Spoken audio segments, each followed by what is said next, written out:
जो व्यक्ति गायत्री तत्व से जुड़ जाता है, गायत्री शक्ति से जुड़ जाता है, वही अपने जीवन का कल्याण कर पाता है। ऐसे तो पैदा अनेकों लोग होते हैं, पैदा तो कीड़े मकोड़े भी होते हैं, लेकिन उन कीड़े मकोड़ों का जीवन किसमें बीत जाता है?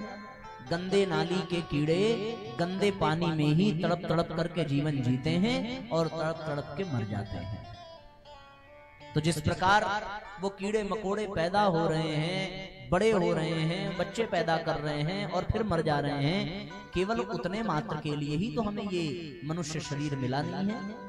वो मनुष्य देह जिसे पाने के लिए देवता भी तरसते हैं, जिस मानव देह में स्वयं भगवान राम भगवान कृष्ण का भी इस धरती पर अवतार हुआ, और जिस मनुष्य शरीर को हम सब ने पाया, क्या इस मनुष्य देह को पाने के पश्चात भी हम अपने जीवन को उन्हीं पशु पक्षियों की तरीके से ही दर दर की ठोकरें खाते रहने में ही व्यतीत कर दें, बिता दें, समाप्त कर दें? तो ये हमारी मूर्खता ही कही जाएगी। बुद्धिमान तो प्राणी वो है जो अपने जीवन में कुछ विशेष कर सके, महानता का वर्ण कर सके। अन्यथा तो संसार में सब रोते हुए आते हैं, सब रो रो करके ही जीते हैं और रोते रोते संसार से विदा हो जाते हैं।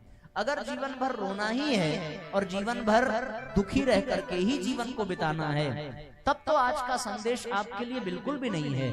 पर अगर आपको भी अपने जीवन में कुछ महानता प्राप्त करना है, कुछ महानता अर्जित करनी है, जिससे कि इतिहास के पन्नों में आपका भी नाम सम्मान से लिया जा सके, जिससे कि आपकी आने वाली पीढ़ियां भी गौरव कर सकें आपके ऊपर, अपने पूर्वजों के ऊपर। जिस प्रकार से हम अपने पूर्वज भगीरथ के ऊपर गौरव करते हैं, जिस प्रकार हम परम पूज्य गुरुदेव के ऊपर अभिमान करते हैं, जिस प्रकार हम ऋषि मुनियों का यशगान करते हैं, जिस प्रकार हम राम कृष्ण बुद्ध गौतम गांधी का सम्मान करते हैं, अगर उस स्तर के दिव्य चेतना तक हमें अपने आप को पहुंचाना है, तो वास्तव में हमें विशेष ऊर्जा, विशेष प्रतिभा, विशेष शक्ति को जागृत करना होगा और उस गायत्री शक्ति से जुड़ना होगा। ऐसा भगवान विष्णु कह रहे हैं। तभी हमारे भीतर सात्विक आस्था का संचार होगा और तभी हम बुरे विचारों से, बुरे कर्मों से अपने आप को बचा पाएंगे, अन्यथा तो संभव नहीं है। भगवान विष्णु कहते हैं कि हम स्वयं धरती पर अवतार लेकर के सारे कार्य तभी सिद्ध कर पाते हैं जब हम उस महाशक्ति से जुड़ते हैं, उसको अपने भीतर धारण करते हैं। जितनी भी अवतारी सत्ताएं हैं और जितने भी महापुरुष हुए हैं, उन सब ने अपनी महानता को केवल और केवल उस महाशक्ति महाप्रज्ञा के जागरण से ही पाया। और वो महाशक्ति महाप्रज्ञा कौन है? उसी को हम सभी गायत्री माता कहकर के पुकारते हैं। वह गायत्री माता ही हम सबके जीवन को महानता से, प्रतिभा से, प्रखरता से, तेजस्विता से, ओजस्विता से, ब्रह्मत्व से भर देती हैं और हम तुच्छ से महान बन जाते हैं, सामान्य से असामान्य बन जाते हैं, लघु से श्रेष्ठ बन जाते हैं। अब ये हमारे ऊपर निर्भर करता है कि हमें उस शक्ति से जुड़ने की आवश्यकता है या नहीं है। जितने भी जंगल में बंदर थे, वो सब तो फल फूल खा पी करके जीवन अपना बिता ही रहे थे। तो क्या उन जंगल में जीने वाले बंदरों को हम लोग कभी जान पाते? उनको कभी सम्मान की दृष्टि से देख पाते? एक और बंदर था जिसके विषय में परम पूज्य गुरुदेव लिखते हैं कि जब बाली ने अपने भाई सुग्रीव को लात मार के घर से निकाल दिया, उसकी पत्नी का हरण कर लिया, बच्चे को छीन लिया, घर बार से बाहर कर दिया, तो वो सुग्रीव बेचारा भय के मारे ऋष्यमुख पर्वत पर जाकर के निवास करने लगा। सुग्रीव के जो परम हितैषी मंत्री गण थे, साथी थे, वो भी डर के मारे सुग्रीव के साथ भागे। उन भागे हुए साथियों में न केवल नलनील थे बल्कि वृद्ध जामवंत भी थे, न केवल वृद्ध जामवंत भी थे बल्कि जिन्हें हम बजरंग बली कहकर के पुकारते हैं, पूजते हैं, वो हनुमान जी भी सुग्रीव के साथ बड़ी जोर से भागे और सब जाकर के ऋष्यमुख पर्वत पर छुप करके रहने लगे। एक एक दिन काटने लगे, कोई फल तोड़ के ले आता, कोई लकड़ियां तोड़ के ले आता, जैसे तैसे ईंधन की व्यवस्था होती, जैसे तैसे कच्चे पके फलों को पका पका करके खा खा करके वो अपना दिन गिनते कि कब वो दिन आएगा जब हमें हमारा राज्य मिलेगा, हमें हमारा परिवार मिलेगा। यही बात उनके दिल में बैठ करके वो रोज चिंतन करते, पर उन्हें कोई रास्ता सूझता नहीं। एक समय ऐसा आया जब माता सीता के ढूंढने की लीला करते हुए भगवान श्री राम लक्ष्मण के सहित ऋषिमुख पर्वत के पास पहुंचे, और फिर उनको सबसे पहले किसने पहचाना? वही पहचाना, उन्होंने ही पहचाना जो जागृत आत्मा है, उन्होंने राम को पहचान लिया। और जब राम को पहचान लिया तो उनके जीवन में राम की शक्ति अवतरित हो गई। उसी राम की शक्ति से उन्होंने सुग्रीव को भी अनुप्राणित किया। उसके बाद परिणाम हम सबके सामने है। वो सुग्रीव जो अपने भाई से डर के भागता था, वो अपने भाई को युद्ध के लिए ललकारने लगा।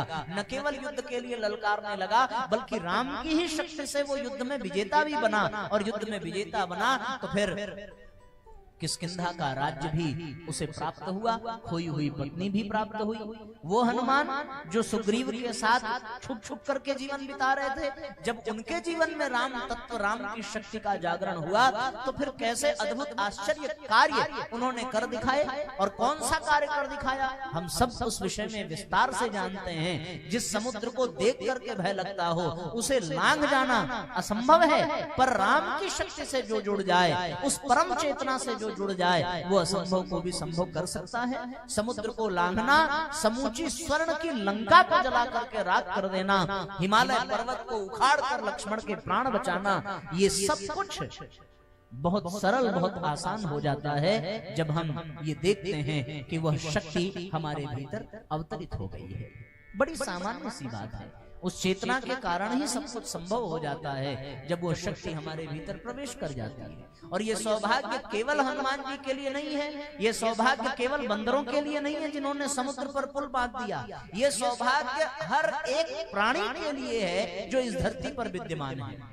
प्राणी के लिए, हमारे शब्द पर ध्यान देना, केवल मनुष्य के लिए नहीं है, समूचे प्राणियों के लिए है। अगर वो चेतना किसी वृक्ष में प्रवेश कर जाए तो उस वृक्ष को हम देवता कहने लगते हैं। वो नदी में चेतना प्रवेश कर जाए तो वो नदी हमारे लिए माता हो जाती है। अगर वो किसी पौधे में प्रवेश कर जाए, वह दिव्य चेतना जिसे हम लोग गायत्री कहते हैं, तो वो पौधा भी हमारे लिए पूजनीय हो जाता है। अरे भैया, वह दिव्य गायत्री तत्व अगर किसी पशु में प्रवेश कर जाए तो वो गौ हमारे लिए माता हो जाती है। अगर वो किसी संत में प्रवेश कर जाए तो वो संत हमारे लिए सद्गुरु हो जाता है। और अगर वो किसी अवतार में प्रवेश कर जाए तो वो अवतार हमारे लिए भगवान हो जाता है। वो परम पूज्य गुरुदेव हमारे लिए भगवान हो जाते हैं। केवल और केवल उस एक शक्ति का ही खेल है सारे संसार में। उसी शक्ति की प्रेरणा से धरती अन्न और जल प्रदान करती है, उसी शक्ति की प्रेरणा से सूर्य चंद्रमा प्रकाश प्रदान करते हैं, उसी शक्ति की प्रेरणा से पवन देव शीतलता प्रदान करते हैं, उसी की शक्ति से जल में रस का आनंद हमें प्राप्त होता है। वही एक शक्ति संसार में है जिसके कारण अग्नि से हमें ताप और ऊर्जा का लाभ मिलता है। उसके अतिरिक्त संसार में दूसरी कोई शक्ति नहीं है। साथियों, राम के जीवन में वो शक्ति सीता के रूप में प्रवेश करती है, कृष्ण के जीवन में वो शक्ति राधा के रूप में प्रवेश करती है। और साथियों, ये कहना अतिशयोक्ति नहीं होगी, वह दिव्य चेतना जब परम पूज्य गुरुदेव के जीवन में आती है तो वो साक्षात वंदनीय माता जी का रूप धारण करके गुरुदेव के जीवन में प्रवेश करती है। और गुरुदेव की दिव्य चेतना जब उन्मुख हो जाती है तो फिर वो हर क्षेत्र में शिखर को स्पर्श करते हैं, चाहे वो लेखन का क्षेत्र हो, चाहे वो ज्ञान का क्षेत्र हो, चाहे वो वक्तव्य का क्षेत्र हो, चाहे वो तप का क्षेत्र हो, चाहे वो निर्माण का क्षेत्र हो, चाहे वो योग का क्षेत्र हो, चाहे वो अध्यात्म का क्षेत्र हो, चाहे वो संगठन का क्षेत्र हो। किसी भी क्षेत्र में आप गुरुदेव के जीवन को देखने का प्रयास करें तो उनसे आगे और कोई दिखाई नहीं पड़ता, सब कुछ उनके सामने तुच्छ ही जान पड़ता है। स्वयं वंदनीय माता जी ने अपने उद्बोधन में कहा है कि जिन ऋषि मुनियों को हमने इतिहासों में, पुराणों में पढ़ा है, मैंने अपनी आंख से हिमालय की कंदराओं में उन ऋषि मुनियों को पंक्तिबद्ध होकर हाथ जोड़कर गुरुदेव के सामने उपस्थित होते हुए देखा है। ये कोई सामान्य सत्ता नहीं है, ये साक्षात गायत्री के ही स्वरूप है। आप लोगों ने उद्बोधन में सुना होगा, आदरणीय चिन्मय भैया जी के उद्बोधन में उन्होंने कैसा सुंदर प्रमाण दिया कि स्वामी विशुद्धानंद नाम के बड़े सिद्ध पुरुष थे। ऐसे सिद्ध पुरुष जो एक स्थान पर बैठ जाएं तो महीनों उस स्थान से उठते नहीं थे, और उठते नहीं थे तो जब उठते थे एक आध महीने के बाद तो जिस पत्थर पर वो बैठते थे उस पत्थर से उनके शरीर के चमड़े चिपक जाते थे, उठने पर वो चमड़े छिल जाते थे। ऐसी घोर साधना उनके द्वारा संपन्न होती थी। और उन्हीं के गुफा में रह करके परम पूज्य गुरुदेव ने सभी आर्ष ग्रंथों का हिंदी में भाष्य किया और उन आर्ष ग्रंथों का उद्धार किया।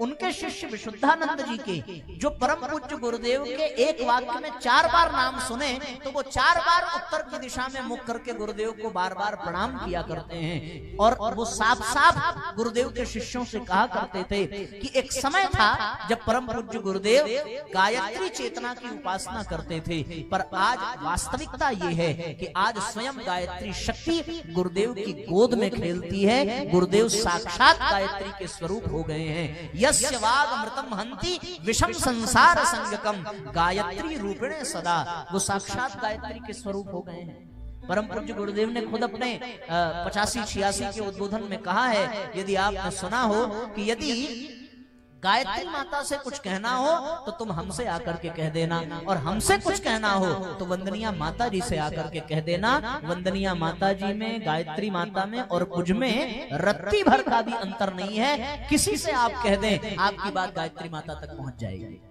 ऐसी दिव्य शक्ति को धारण करने वाले परम पूज्य गुरुदेव हैं। और उनके जीवन के जितने भी अभियान हैं, आप उस पर दृष्टिपात करके देखें तो ऐसा प्रतीत होता है कि गुरुदेव का सारा प्रयास उस दिन से प्रारंभ हुआ जिस दिन दादा गुरुदेव उनके जीवन में आए। और जब तक गुरुदेव ने इस धरती पर सांस लिया, जब तक वो इस शरीर में रहे, तब तक उनके सारे अभियान, सारे क्रियाकलाप, सारे चीजें केवल और केवल उसी गायत्री शक्ति के विस्तार में लगी, उसी प्रज्ञा के जागरण में लगी। वही प्रज्ञा जिसे हम ऋतंबरा कहते हैं, जिसे हम गायत्री कहते हैं, वही शक्ति जिसे हम जागृत करने की बात कर रहे हैं, उसी की बात कर रहे हैं जिसे भगवान विष्णु ने देवर्षि नारद को निर्देशित किया। जिस शक्ति को जागृत करने के लिए सारा का सारा सरंजाम जुटा। अगर आप गहराई से चिंतन करके देखें तो गुरुदेव का जीवन केवल और केवल प्रज्ञा के जागरण के लिए था, विश्व प्रज्ञा के जागरण का। एक व्यक्ति नहीं बल्कि इस धरती पर जितने भी 800 करोड़ लोग विद्यमान हैं, उन सबकी प्रज्ञा के जागरण का अभियान परम पूज्य गुरुदेव ने चलाया। और जब ये अभियान चलाया तो उस अभियान का नाम रखा प्रज्ञा अभियान। आप कल्पना करके देखिए, गुरुदेव के जीवन से जुड़ी हुई जितनी भी चीजें हैं, उन सब में केवल और केवल उसी प्रज्ञा, उसी ऋतंभरा की मुख्यता दिखाई पड़ती है। अगर गुरुजी ने कोई अभियान चलाया उस प्रज्ञा को जागृत करने के लिए तो वो प्रज्ञा अभियान बन गया। गुरुजी ने कोई योग कराया तो वो योग प्रज्ञा योग के नाम से विख्यात हुआ। इतना ही नहीं, प्रज्ञा के जागरण के लिए अगर गुरुजी ने कोई पेय पदार्थ पिलाया तो उस पदार्थ को भी प्रज्ञा पेय कह करके पुकारा। आप शांति कुंज चले जाइए, वहां आप प्रसाद खरीद लीजिए तो उस प्रसाद को भी प्रज्ञा प्रसाद कह करके पुकारा। और कितनी गजब की बात है साथियों, गुरुजी ने 18 पुराण के पश्चात 19वां पुराण लिखा तो उस पुराण का नाम भी प्रज्ञा पुराण लिखा। हर 15 दिन पर अगर कोई गुरुदेव का संदेश हमें प्राप्त हो रहा है तो उस एक 15 दिन के पाक्षिक संदेश को प्रज्ञा पाक्षिक कह करके पुकारा। अगर शांति कुंज में कोई शिविर लगा, कोई सत्र लगा तो उस सत्र को प्रज्ञा सत्र कह करके पुकारा। और सबसे बड़ी बात, जब देव संस्कृत विश्वविद्यालय में स्वयं भगवान महाकाल की प्राण प्रतिष्ठा हुई तो उनका भी नाम प्रज्ञेश्वर महादेव रख करके पुकारा, सबके भीतर प्रज्ञा को जागृत करने के लिए। और गुरुदेव ने शरीर का त्याग किया और स्वयं समाधि में स्थापित होकर के इस धरती पर विद्यमान हो गए। तो जहां उनकी समाधि बनी उस स्थान को भी प्रखर प्रज्ञा कह करके पुकारा। इससे बड़ा प्रमाण और जीवन में क्या हो सकता है साथियों। इसलिए इस धरती पर अगर भगवान का 24वां अवतार हुआ तो वो 24वां अवतार भी प्रज्ञावतार के रूप में ही हुआ। इससे बड़ा प्रमाण और क्या चाहिए। केवल और केवल एक उद्देश्य कि वो प्रज्ञा हमारे भीतर जागृत हो जाए, वो दिव्य भाव हमारे भीतर जागृत हो जाए। और एक मजे की बात आपसे और कहें, अगर गुरुजी ने अपने बच्चों को प्रेरणा देने के लिए जितने काम किए हैं उसमें से अगर कोई गीत लिखा और उस गीत को वंदनिया माता जी ने गुनगुनाया तो वो गीत भी प्रज्ञा गीत बनकर के सामने आया और प्रज्ञा गीत के रूप में वो विख्यात हुआ। इसलिए साथियों, उद्देश्य केवल एक कि हमारे भीतर वो प्रखर प्रज्ञा जागृत हो जाए। वो प्रज्ञा जिसे हम गायत्री शक्ति कहते हैं, जिसे हम गायत्री चेतना कहते हैं, जिसे हम ऋतंबरा कहते हैं, जिसके जागरण के पश्चात मनुष्य कभी भटक नहीं सकता, जिसके जागरण के पश्चात व्यक्ति का चिंतन कभी खराब नहीं हो सकता, जिसके जागरण के पश्चात उसके जीवन में कोई कुकर्म नहीं हो सकता, जिसके जागरण के पश्चात उसका मोक्ष प्राप्त कर लेना अवश्य भावी हो जाता है और वो मानव जीवन को धन्य बना लेता है।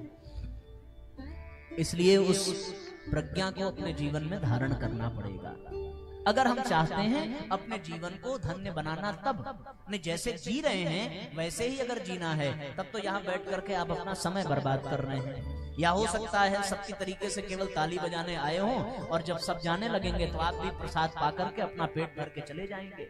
पर जो आप अंत में प्रसाद पाएंगे भोजन के रूप में, वो सवेरे तक पच जाएगा। लेकिन अगर ये प्रज्ञा की बातें अगर मस्तिष्क में प्रवेश कर गई तो वो आपके जीवन को प्रज्ञामय बना देगी, और आपका प्रज्ञा जागरण हुआ तो आपके जीवन की सारी समस्याओं का समाधान हो जाएगा। हमने कल भी कहा था, इस धरती पर जितनी भी समस्याएं हैं, उन समस्याओं का समाधान न कोई ज्योतिषी कर सकता है, न कोई पंडित कर सकता है, न पुजारी कर सकता है, न तांत्रिक कर सकता है, न कोई चमत्कारी कर सकता है, न कोई त्रिकालज्ञ कर सकता है। अगर वो कर सकता तो वो पहले अपने जीवन की समस्याओं को दूर करता। ये जान लीजिए, आदमी की जीवन की प्रत्येक समस्या का समाधान अगर कुछ है तो वो केवल और केवल गायत्री तत्व से जुड़ने से है, गायत्री चेतना को जीवन में धारण करने से है, सद्बुद्धि का प्रकाश पाने से है, प्रज्ञा के जागरण से है। इसके अतिरिक्त दूसरा और कोई विकल्प है नहीं, ये जानिए। एक आदमी गुरुजी के पास गया, उसने कहा कि गुरुदेव हमारे ऊपर शनि की 7.5 चल रही है, हमारा ग्रह नक्षत्र बड़ा खराब चल रहा है, आप कोई उपाय बताइए। हमको ज्योतिषों ने कहा कि इतने जाप करने पड़ेंगे, इतना ताबीज पहनना पड़ेगा, इतना पत्थर पहनना पड़ेगा, और तब जाकर के शनि की 7.5 से बच पाओगे। गुरुदेव मुस्कुराने लगे और गुरुजी ने मुस्कुरा करके कहा कि बेटा एक बात बता, जितने भी ग्रह नक्षत्र हैं उन ग्रहों का राजा कौन है? तो बेचारा चुप हो गया, उसको पता ही नहीं था। आपको पता है? पता है तो बताओ, ग्रहों का राजा कौन है? बोलो भाई, आपसे थोड़ी पूछ रहे हैं। जिनको नहीं पता है उनसे ना पूछा जाता है। जो बच्चे पढ़ने लिखने में तेज होते हैं उनसे जल्दी सवाल नहीं पूछा जाता, क्योंकि वो मन लगा के पढ़ाई करते हैं। वो हमारे नगेंद्र भैया हैं, पिछले 1 साल से हमको सुन रहे हैं, रोज सारी कथाएं, सारा स्वाध्याय, तो आप तो उत्तर दे देंगे भैया। पर जो लोग पहली बार सुन रहे हैं उनका जानना बहुत आवश्यक है। तो अगर किसी को पता हो तो आप हाथ उठाइए और बताइए कि समस्त ग्रहों का राजा कौन है? बोलो भाई। अच्छा, नहीं पता है तब भी हाथ उठाइए, कम से कम स्वीकार ही कर लीजिए कि हाँ नहीं पता है। नहीं पता है सच में?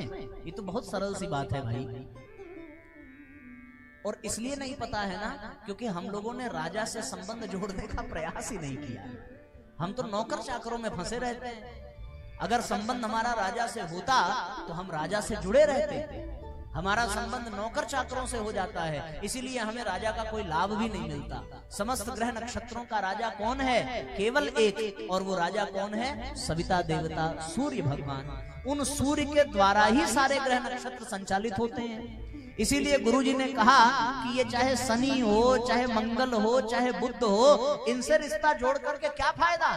तू राजा से रिश्ता जोड़ ले। अगर राजा को प्रसन्न कर लेता है तो सारे नौकर चाकर तेरे हिसाब से चलेंगे। और राजा को प्रसन्न करने का मतलब सूर्य को प्रसन्न करना, सूर्य की उपासना करना, और सूर्य का मंत्र ही गायत्री मंत्र है। इसलिए भैया सारे ग्रह नक्षत्रों की पूजा करने से अच्छा है एक अकेले सूर्य की उपासना की जाए। केवल और केवल उसकी उपासना, उससे उसकी चेतना से अपने आप को जोड़ लिया जाए तो सारे ग्रह नक्षत्र अपने आप हमारे अनुकूल हो जाएंगे।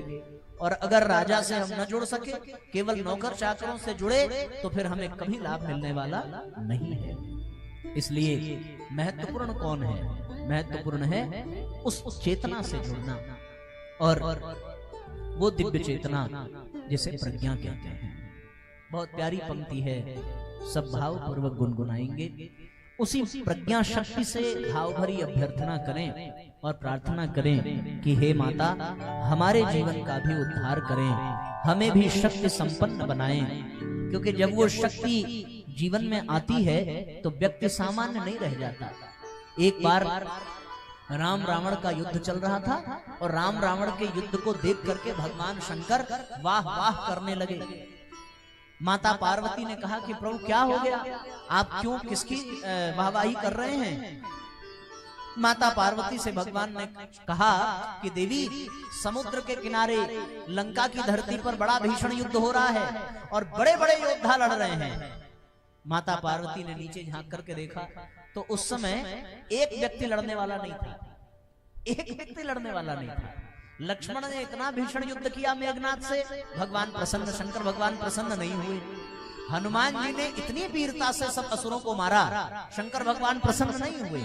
जामवंत जी ने एक ही प्रहार में मेघनाथ को मूर्छित कर दिया, शंकर भगवान प्रसन्न नहीं हुए। नल नील ने बड़ा पराक्रम दिखाया, बड़ा पुरुषार्थ दिखाया, लेकिन भगवान शंकर प्रसन्न हुए नहीं। माता पार्वती ने कहा कि इतने बड़े बड़े योद्धा लड़ रहे थे, तब तो आपके मुंह से वाह वाह निकली नहीं। और नीचे वो कायर जो विभीषण है अपने भाई के डर से भाग गया, हाथ में गदा लेकर के रावण को ललकार रहा है, आप उसको कह रहे हैं वाह वाह। भगवान शंकर ने कहा कि देवी, जब इस धरती पर युग चेतना का प्रताप बढ़ता है और उस दिव्य चेतना से व्यक्ति जुड़ जाता है, तो डर के मारे कायर बनकर भागने वाला विभीषण भी रावण के सामने गदा तान करके खड़ा हो जाता है। इससे बड़ा प्रमाण युग परिवर्तन का और कुछ नहीं हो सकता। जब छोटे छोटे लोग बड़े बड़े दुष्टों को पराजित करने लगे, तो ये जान लेना कि युग परिवर्तन प्रारंभ हो चुका है। उसी प्रज्ञा शक्ति से, उसी दिव्य चेतना से असंभव को भी संभव किया जाता है। इसलिए भावपूर्वक उस शक्ति का आवाहन करें। मां गायत्री प्रज्ञा माता, दे दो हमें सहारा।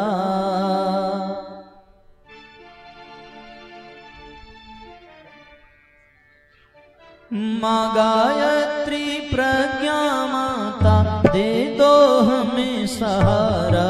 बेड़ा पार कीजिए, हमको तार दीजिए। बेड़ा पार कीजिए, हमको तार दीजिए।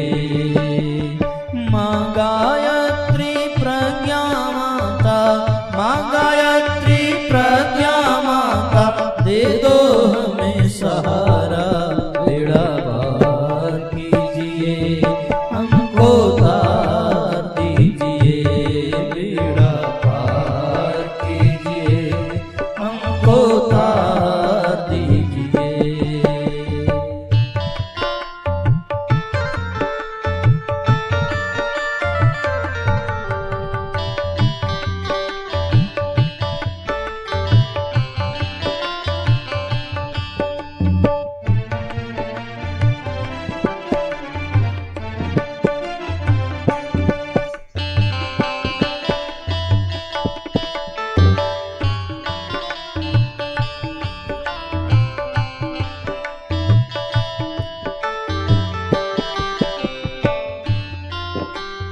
दूर करो अज्ञान है मैया, हंसारूण भवानी। दूर करो अज्ञान है मैया, हंसारूण भवानी। वन उपवन में फूल खिलाओ, मंगलमय कल्याणी। वन उपवन में फूल खिलाओ, मंगलमय कल्याणी। शरण गहे जो भक्त तुम्हारे, शरण गहे जो भक्त तुम्हारे, मिलता उन्हें सहारा। बेड़ा पार कीजिए, हमको तार दीजिए। बेड़ा पार कीजिए, हमको तार दीजिए।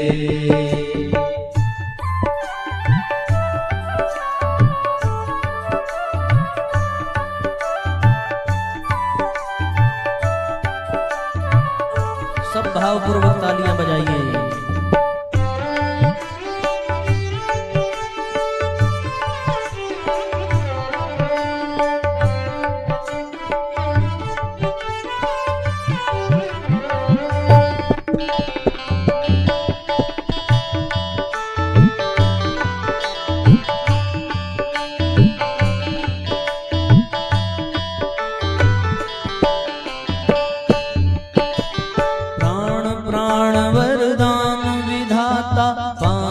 सुशिता ओ सुखदाता। प्राण प्राण वरदान विधाता, पावन सुचिता हो सुखदाता। सारे जग की तू है माता, अभय प्रदा सुखदा वरदाता। सारे जग की तू है माता, अभय प्रदा सुखदा वरदाता। तेरे दर पे जो भी आता, तेरे दर पे जो भी आता, पीता अमृत धारा। बेड़ा पार कीजिए हमको तार दीजिए, बेड़ा पार कीजिए हमको तार दीजिए।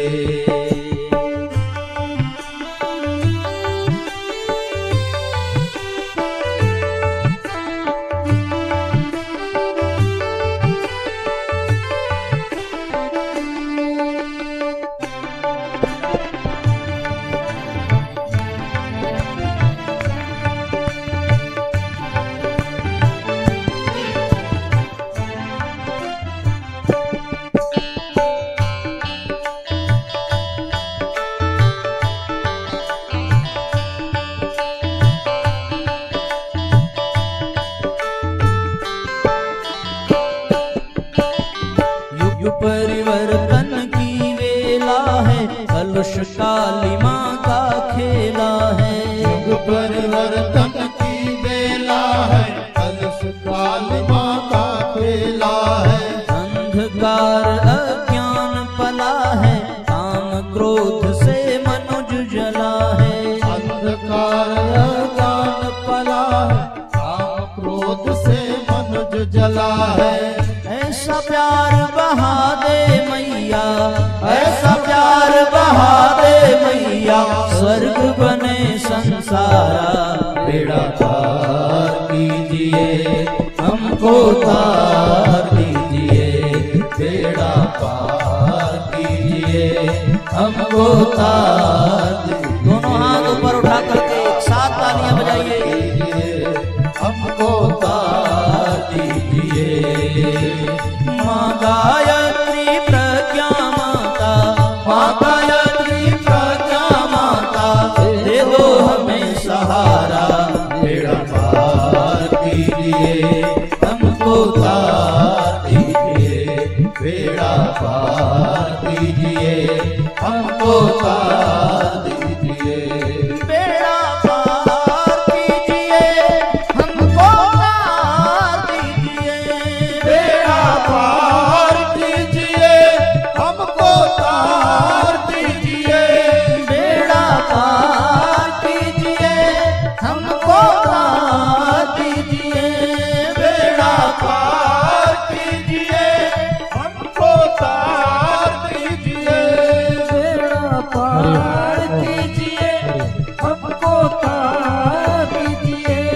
बेड़ा पार कीजिए हमको तार दीजिए। हमारे कोंडागांव जिला के जिला समन्वयक एवं दंडकारणी कार्यालय चिकलपुटी आश्रम के जो ट्रस्टी हैं श्री बाल सिंह जी पुरोहित ब्रह्मचारी जी, श्रद्धेय महाराज जी से आशीर्वाद लेते हुए आप सब लोग भी उनका एक बार ताली बजाकर स्वागत करेंगे हमारे आदरणीय बाल सिंह जी पुरोहित जी का। साथ में उनके सहयोगी श्री मनहेर जी मरकाम जी भी आशीर्वाद प्रदान ग्रहण कर रहे हैं।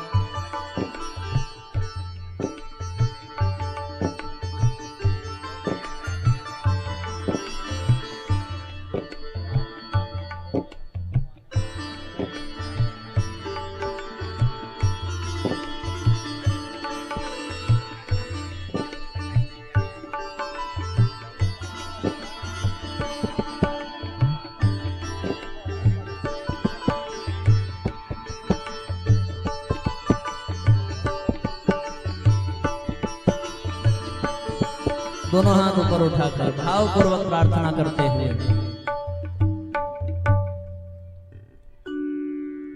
बोलिए गायत्री माता की जय, बोलिए परम पूज्य गुरुदेव की जय, बोलिए वंदनिया माता जी की जय, बोलिए गायत्री माता की जय।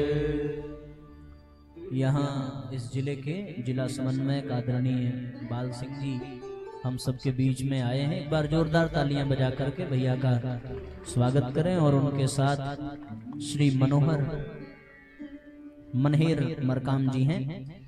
बहुत बहुत आभार आपका, आप समय निकाल करके यहाँ पधारे।